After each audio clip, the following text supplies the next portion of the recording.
कोई ना कोई किसी ना किसी समस्या से पीड़ित है, तो अगर आप उस समस्या में ज़्यादा सोचते हैं, और वो कैसे सुलझेगी, ना सुलझ रही है उसका, तो इससे दिमाग की सेहत पर असर पड़ता है।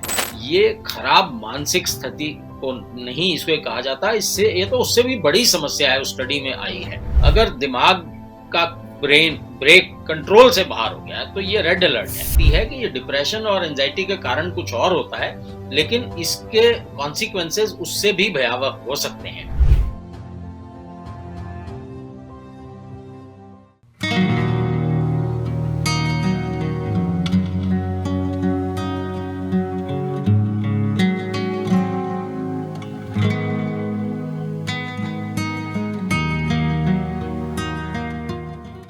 नमस्कार, D5 चैनल हिंदी देख रहे सभी दर्शकों का मैं विभोर स्वागत करता हूं। आज हमारे साथ मौजूद हैं doctor HK. Kharbanda. Doctor HK. Kharbanda, आपका बहुत बहुत स्वागत है हमारे चैनल में। धन्यवाद विभोर जी। सर, आज हम बात करेंगे रूमिनेटिंग की। तो सबसे पहले हमारे दर्शकों को ये बताइए कि ये बीमारी है क्या? देखिए, रूमिनेटिंग कोई बीमारी नहीं है।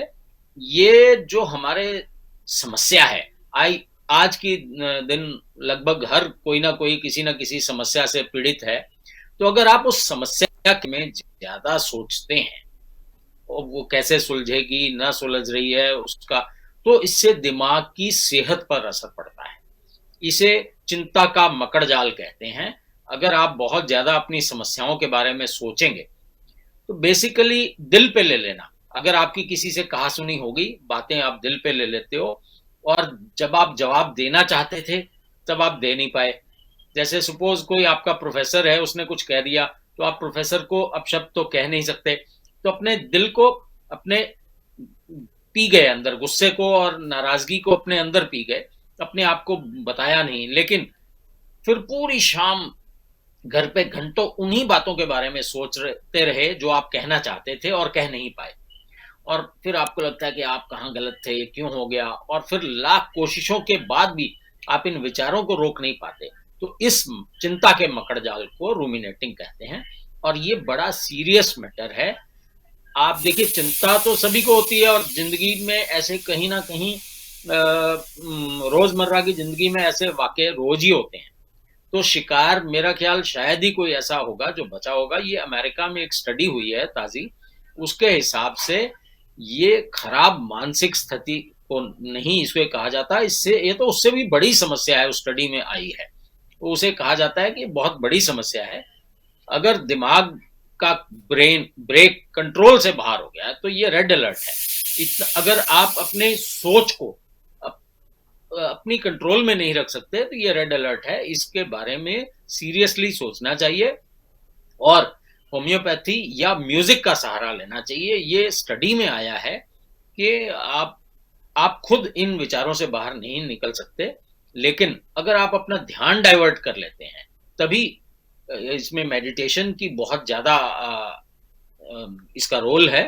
इसीलिए हम कहते हैं सुबह शाम आपको ध्यान लगाना चाहिए, और गाने सुनने पे और उनके बोल और धुनों पर गौर करें, तब आपके विचारों का प्रवाह टूटेगा, और आप थोड़ा रूमिनेटिंग से ध्यान अपना भटकाकर आप स्वस्थ रह सकते हैं। क्या इसकी वजह से डिप्रेशन और एंजाइटी भी हो सकती है? देखिए, डिप्रेशन और एंजाइटी से जो स्टडी आई है, वो स्टडी कहती है कि ये डिप्रेशन और एंजाइटी के कारण कुछ और होता है, लेकिन इसके कॉन्सिक्वेंसेस उससे भी भयावह हो सकते हैं। तो चिंतन तब तक खराब नहीं होता। आप देखिए, ये भी एक तरह का चिंतन है, लेकिन ये स्ट्रेसफुल चिंतन, इसलिए ये सेहत पे खराब है। सेहत पे खराब है, ये आपकी मानसिक बीमारियों को पैदा करेगा। बिल्कुल, ये अगर बहुत ज्यादा रहेगा, तो एंजाइटी न्यूरोसिस को भी रूप दे सकता है, या डिप्रेशन का भी ये कारण बन सकता है। ये एक तरह की ओवर थिंकिंग है, तो इसमें थेरेपी की जरूरत है। आप अतीत को भुलाएं और वर्तमान के बारे में सोचें, वर्तमान में जिएं, अपना एटीट्यूड चेंज करें।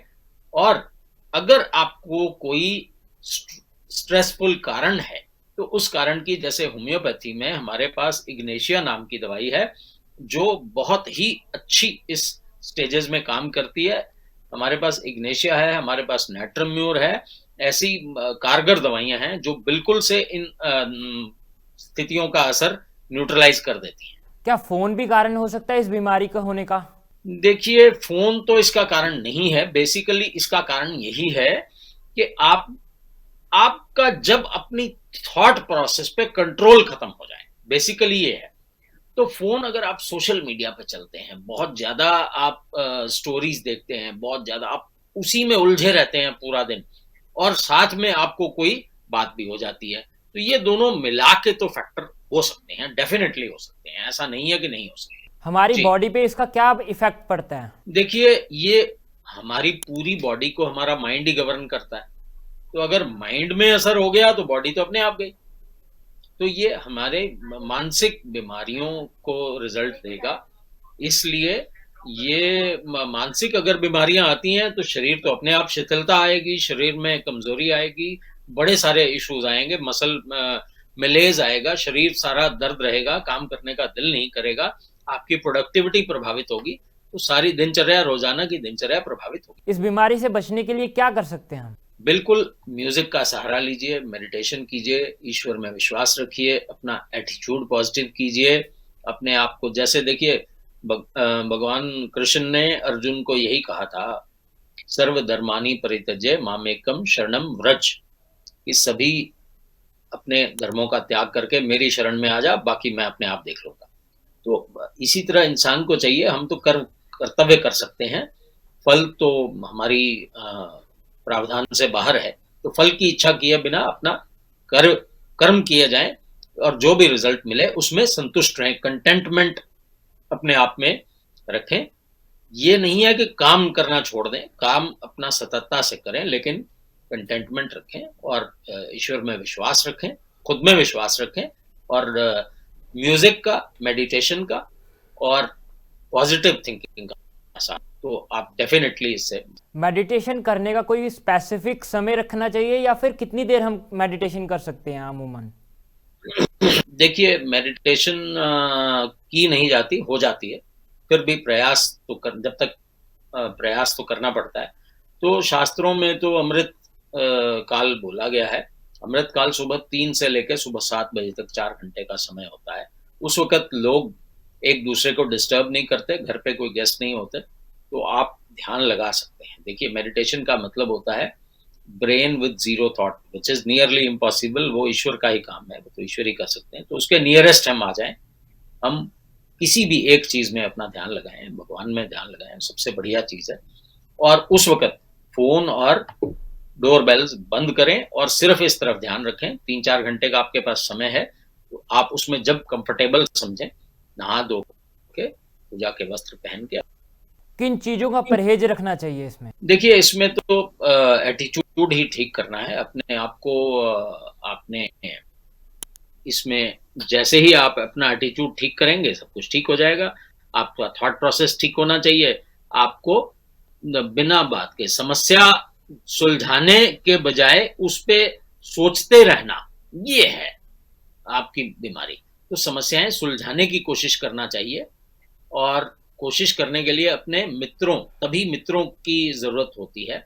जो आपके सच्चे मित्र हैं वो आपकी समस्या सुलझाने में भी आपकी मित्र मदद करते हैं और आपको पॉजिटिव थिंकिंग भी देते हैं। तो तभी उनका अगर आप उनके साथ समय व्यतीत करेंगे, उनसे अपनी समस्याओं को विचार विमर्श करेंगे, तो कोई ना कोई रूमिनेटिंग से बचने का कोई ना कोई रास्ता आएगा। खान पान से भी ये हो सकती है?